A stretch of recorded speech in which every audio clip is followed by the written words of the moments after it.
Hi dear friends, അസ്സലാമു അലൈക്കും. Welcome back. അപ്പോൾ ഞങ്ങളുടെ പുതിയൊരു വീഡിയോയിലേക്ക് എല്ലാവർക്കും സ്വാഗതം.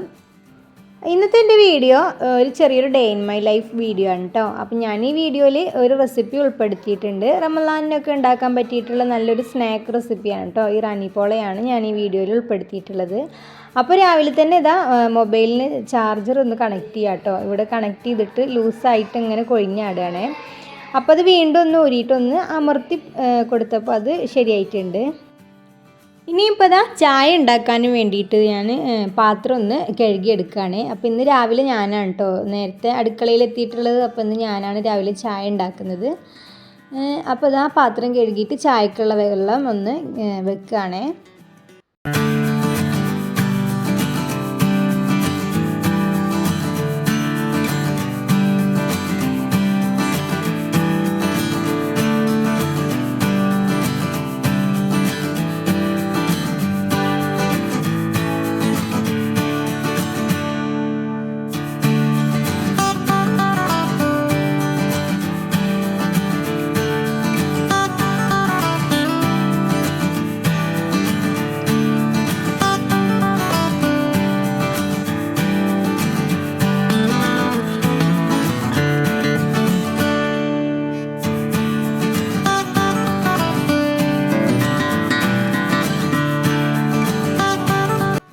ഇന്നത്തെ ദിവസം മോൾക്ക് സ്കൂളില്ലാത്ത ദിവസമാണ് കേട്ടോ. അവർക്ക് ശനിയാഴ്ച ലീവാണ്.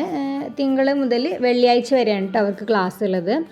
അപ്പോൾ ഇന്ന് പുറത്ത് അടുപ്പിൽ ഇതാ രാവിലത്തെ കടി റെഡിയാക്കാമെന്ന് വിചാരിച്ചിട്ടുണ്ട് കേട്ടോ. അപ്പോൾ അതിന് വേണ്ടിയിട്ട് ഇതാ ഇന്ന് നമുക്ക് ദോശയാണ് കേട്ടോ ഉണ്ടാക്കുന്നത്. പൊടി കലക്കി പറന്നിട്ടുള്ള ദോശ. അപ്പോൾ കുറച്ച് ആക്കും പോലെ ആയതുകൊണ്ട് തന്നെ ഞാനിതാ അപ്പം ഉണ്ടാക്കണമുണ്ട്. അതിൻ്റെ കൂടെ ഒരു ഗ്ലാസ് കട്ടൻ ചായ കുടിക്കും ചെയ്യുന്നുണ്ട് കേട്ടോ. അപ്പോൾ ഞാനിത് അപ്പങ്ങളൊക്കെ ചുട്ട് കഴിഞ്ഞിട്ടുണ്ട് കേട്ടോ. രാവിലത്തെ ചായ കുടിയും കാര്യങ്ങളൊക്കെ അങ്ങനെ അങ്ങ് കഴിഞ്ഞിട്ട് ഞാൻ നേരെ വന്നത് പിന്നെ ഞങ്ങൾ കിടക്കണ ബെഡും കാര്യങ്ങളൊക്കെ ഒന്ന് വൃത്തിയാക്കാൻ വേണ്ടിയിട്ടാണ് കേട്ടോ. അപ്പോൾ ഇന്ന് ബെഡ്ഷീറ്റ് തിരുമ്പണത് കൊണ്ട് തന്നെ ഒന്ന് ഇവിടെ ഡീപ്പായിട്ടൊന്ന് ക്ലീൻ ചെയ്യാമെന്ന് വിചാരിച്ചിട്ടോ. അപ്പോൾ എന്താണെന്ന് വെച്ചാൽ ഞാനും എൻ്റെ കുട്ടികളും കൂടെ ആകുമ്പോൾ 2 കട്ടിൽ കൂട്ടിയിട്ടിട്ടാണ് കേട്ടോ ഞങ്ങൾ കിടക്കാറുള്ളത്. അപ്പോൾ ഒന്ന് അങ്ങനെ കൂട്ടിയിടുമ്പോൾ നമുക്ക് ഡെയിലി ഒന്നും അതിൻ്റെ ഫുള്ളായിട്ട് അങ്ങോട്ട് എത്തൂലല്ലോ ക്ലീൻ ചെയ്ത്. അപ്പോൾ ഞാനങ്ങനെ ഇങ്ങനെ ഇടുമ്പോൾ ഒരു 2 ദിവസം കൂടുമ്പോഴൊക്കെ ആയിട്ടാണ് കേട്ടോ ഞാൻ ഇങ്ങനെ ബെഡിൻ്റെ അടിയിലൊക്കെ കട്ടിലിൻ്റെ അടിയിലൊക്കെ അടിച്ചു വരാറും തുടക്കാറൊക്കെ ഉള്ളത്. അപ്പോൾ ഇന്ന് അങ്ങനെ ചെയ്യുന്നൊരു ദിവസം ആയതുകൊണ്ട് അപ്പോൾ ചായ കുടി കഴിഞ്ഞിട്ട് നേരെ ആ കാര്യങ്ങളൊക്കെ ഒന്ന് വൃത്തിയാക്കാനും വേണ്ടിയിട്ട് വന്നിരിക്കുകയാണ്.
ക്ലീനിങ്ങും കാര്യങ്ങളൊക്കെ കഴിഞ്ഞിട്ട് പിന്നെ കിച്ചണിലേക്കാണ് കേട്ടോ വന്നിട്ടുള്ളത്. മക്കൾക്ക് കൂട്ടാൻ വേണ്ടിയിട്ട് ചിക്കൻ പൊരിക്കുകയും ചെയ്തു. പിന്നെ ഞാനിതാ ഇറാനി പോളക്കുള്ള മസാലേൻ്റെ ഫില്ലിങ്സും കൂടി റെഡിയാക്കാനായിട്ട് തുടങ്ങിയിട്ടുണ്ട് കേട്ടോ. അപ്പോൾ അതിലേക്ക് ഇതാ ചട്ടി ചൂടായി വരുന്ന സമയത്ത് വെളിച്ചെണ്ണ ഒഴിച്ചു കൊടുക്കുക. എന്നിട്ട് അതാ സവാള ഇട്ട് കൊടുക്കുക കേട്ടോ. അപ്പോൾ നിങ്ങളുടെ ഇഷ്ടത്തിനനുസരിച്ച് അളവിൽ കൂട്ടിയും കുറച്ചൊക്കെ ഉള്ളി ചേർത്ത് കൊടുക്കുക. ഞാനിപ്പോൾ ഇവിടെ ഒരു ചെറിയ ഒരു 2-3 ഉള്ളിയാണ് കേട്ടോ എടുത്തിട്ടുള്ളത്. ചെറിയ സൈസാണേ.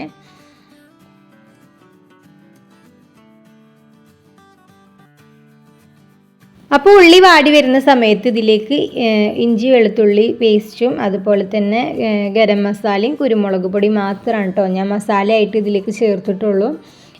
ഇത് ഞാൻ ബീഫ് കൊണ്ടാണ് ചെയ്തിട്ടുള്ളത്. അപ്പോൾ പിന്നെ വേവിച്ച സമയത്ത് അതിൽ മഞ്ഞൾപ്പൊടി മുളക് പൊടി മല്ലിപ്പൊടിയൊക്കെ ഇട്ടിട്ട് നന്നായിട്ട് കുക്ക് ചെയ്തെടുത്ത ബീഫാണ് കേട്ടോ. പിന്നെ ഇതാ അതിലേക്ക് ഒരു തുള്ളി സോയ സോസ് ഒറ്റിച്ച് കൊടുത്തിട്ടുണ്ട്. ലാസ്റ്റായിട്ട് ഇതാ മല്ലിയില കൂടി ഇട്ട് കൊടുത്തിട്ടുണ്ട് കേട്ടോ. അപ്പോൾ അങ്ങനെ ഫില്ലിങ്സ് റെഡി ആയിട്ടുണ്ട്. അപ്പോൾ നിങ്ങൾക്ക് ഇഷ്ടമുള്ള രീതിയിൽ ഫില്ലിങ്സ് റെഡിയാക്കാം. ഞാനിപ്പോൾ ഇത് സിമ്പിളായിട്ട് കുട്ടികളൊക്കെ കഴിക്കാനുള്ളതുകൊണ്ട് എരിവൊക്കെ കുറച്ചിട്ടാണ് കേട്ടോ ചെയ്തിട്ടുള്ളത്. ഇനിയിപ്പോൾ ഇതാ ഇതിൻ്റെ ഒരു ബാറ്റർ തയ്യാറാക്കി എടുക്കാൻ വേണ്ടിയിട്ട് ഞാൻ ഒരു ജാറിലേക്ക് ഇതാ 3 കോഴിമുട്ട പൊട്ടിച്ച് വെച്ചിട്ടുണ്ട് കേട്ടോ. ഇത് ഒരു 2 കപ്പ് മൈദയാണ്. പിന്നെ അതാ ഈ ഒരു ഗ്ലാസ് പാലുമാണ് കേട്ടോ ചേർത്ത് കൊടുക്കുന്നത്. ഉപ്പും കുരുമുളക് പൊടിയും കൂടെ ചേർത്ത് കൊടുക്കുക. എന്നിട്ട് നന്നായിട്ടൊന്ന് ബ്ലെൻഡ് ചെയ്തെടുക്കുക കേട്ടോ.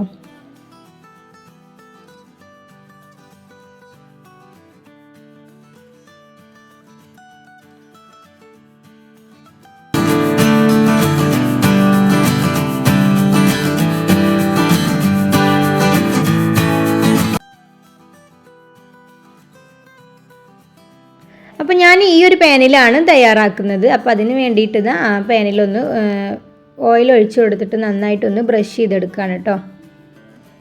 അപ്പോൾ ഇതൊന്ന് ചൂടായി വരുന്ന സമയത്ത് അതിലേക്ക് നേരത്തെ റെഡിയാക്കി വെച്ചിട്ടുള്ള ബാറ്റർ ഒഴിച്ച് കൊടുക്കാം. അപ്പോൾ ഇത് ലോ ഫ്ലെയിമിൽ വേണം കേട്ടോ വെക്കാനായിട്ട്. ഫ്ലെയിം തീരെ പാടില്ല. നല്ല ഫ്ലെയിം ഉണ്ടെന്നുണ്ടെങ്കിൽ കരിഞ്ഞു പോകും കേട്ടോ. അപ്പോൾ നിങ്ങൾ ഈ ബാറ്റർ തയ്യാറാക്കുമ്പോൾ ഒന്നെങ്കിൽ ബട്ടർ അല്ലെങ്കിൽ സൺഫ്ലവർ ഓയിൽ ഏതെങ്കിലും ഒരു ഓയിൽ അതിൽ പാരാൻ ശ്രദ്ധിക്കുക കേട്ടോ. ഞാൻ നേരത്തെ പറയാൻ മറന്നതാണ്. ഞാനിപ്പോൾ ഇതിൽ ബട്ടറാണ് ചേർത്ത് കൊടുത്തിട്ടുള്ളത്. അപ്പോൾ ഇനിയിപ്പോൾ ഇതാ ഒന്ന് മൂടി വെച്ച് കൊടുക്കുക. ജസ്റ്റ് ഒന്ന് കുക്കായി വരുന്ന സമയത്ത് നമ്മൾ നേരത്തെ റെഡിയാക്കി വെച്ചിട്ടുള്ള ആ ഒരു ഫില്ലിങ്സ് ഉണ്ടല്ലോ അത് ഇതിലേക്ക് മുഴുവനായിട്ട് ഇട്ട് കൊടുക്കുക.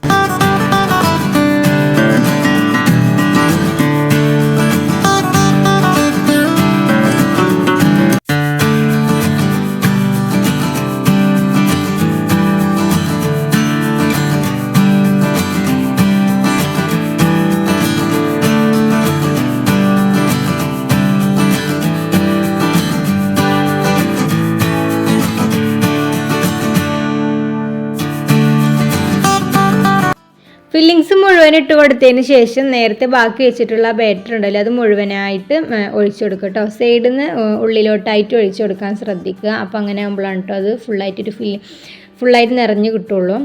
അപ്പോൾ ഇനി ഇത് ഒരു ലോ ഫ്ലെയിമിൽ അത് വേവുന്ന വരെ ഒന്ന് മൂടി വെച്ച് നമുക്ക് വേവിച്ചെടുക്കാം. അപ്പോൾ ആ സമയം കൊണ്ട് ഞാനിതാ അവിടെ പരന്ന് കിടന്നിട്ടുള്ള എല്ലാ പാത്രങ്ങളും ഒന്ന് ക്ലീൻ ചെയ്തെടുക്കുകയാണ് കേട്ടോ. അപ്പോൾ ഇങ്ങനെ ചെയ്യുകയാണെങ്കിൽ തന്നെ നമുക്ക് ആ സംഭവം അവിടെ റെഡിയായി കിട്ടുകയും ചെയ്യും, നമ്മുടെ കാര്യങ്ങൾ ഇവിടെ നടക്കുകയും ചെയ്യും. അപ്പോൾ ഒരേ സമയം തന്നെ നമുക്ക് ഫ്രീ ആവാൻ പറ്റും കേട്ടോ.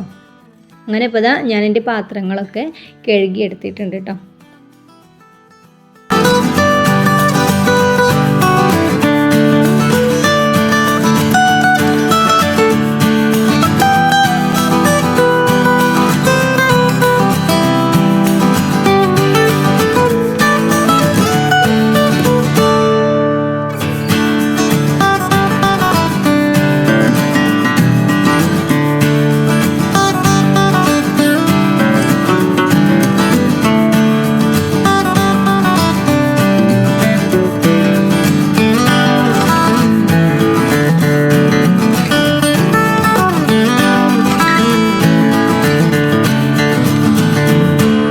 കുറച്ച് സമയം കഴിഞ്ഞപ്പോൾ ഒരു ഏകദേശം ഒരു 1/4 മണിക്കൂറൊക്കെ ആയിട്ടുണ്ടാവും കേട്ടോ. ലോ ഫ്ലെയിമിലല്ലേ നമ്മൾ റെഡിയാക്കുന്നത്.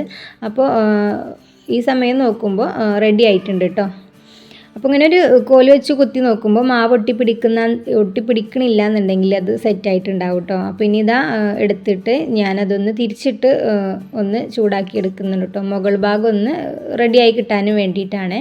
അപ്പോൾ ഇത്ര സിമ്പിളായിട്ട് റെഡിയാക്കാൻ പറ്റുന്ന ഒരു പോളയാണ് കേട്ടോ ഈ റാണി പോള. അപ്പോൾ നിങ്ങളെല്ലാവരും ഒന്ന് ട്രൈ ചെയ്ത് നോക്കുക. ഇഫ്താറിനൊക്കെ ഉണ്ടാക്കാൻ പറ്റിയിട്ടുള്ള നല്ലൊരു അടിപൊളി സ്നാക്കാണ് കേട്ടോ ഈ റാണിപ്പോള.